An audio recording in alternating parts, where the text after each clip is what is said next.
Well, it's an honor. It's really a pleasure and an honor to be here. For me, it's unusual since I'm not.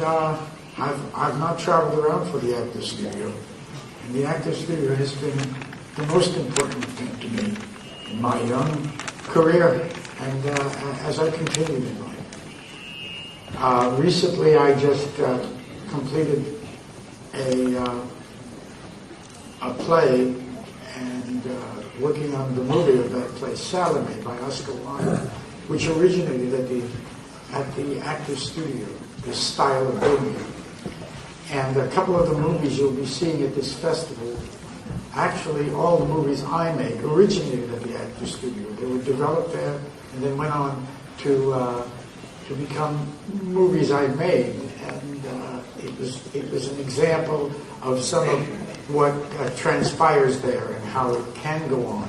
But that isn't the main reason for the Actors Studio, to reach out into the commercial world. What it is it's a home and a place for actors, playwrights and directors. I made a DVD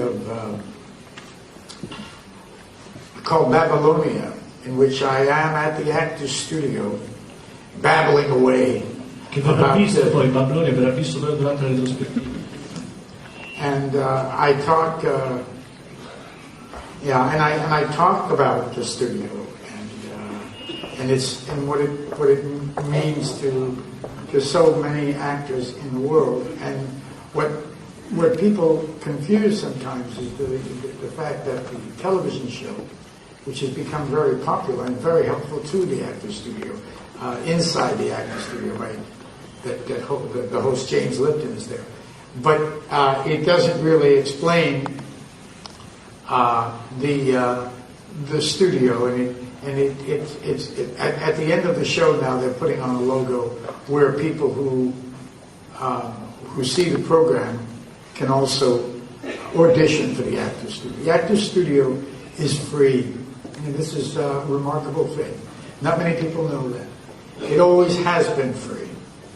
One auditions, which when I say one, I mean anyone. Anyone can audition, and it doesn't matter where you're from, how old you are, and what your associations are. You're free to come to the studio, audition, and if you're accepted, you're there for life. You're a life member. I'm just articulating some of the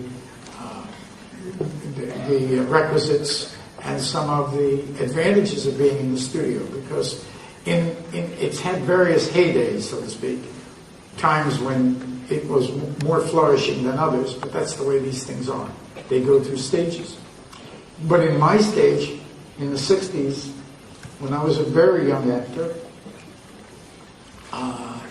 we had acting sessions. They were called sessions, twice a week, and we had playwright directors unit, which was run by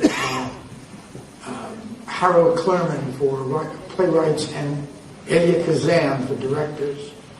We had Lee Strasberg giving acting sessions in which professional actors were allowed to exercise and experiment. Experiment was the key, and to try to reach into areas that one doesn't normally get an opportunity to do or a chance to do in the professional field.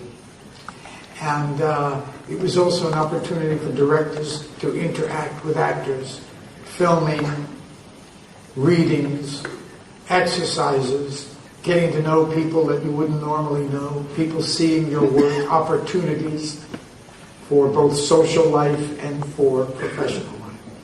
So I'm very honored to be here at this Rome Film Festival, which to me is a really great opportunity to show the films, and in this Mecca of Italy, which is a great home of the greatest films we've had. And so it's wonderful to see this, and I hope it continues, because it's what all of us need. And there's my speech, and I never even thought about it. I just made it up as I went. So I didn't write it.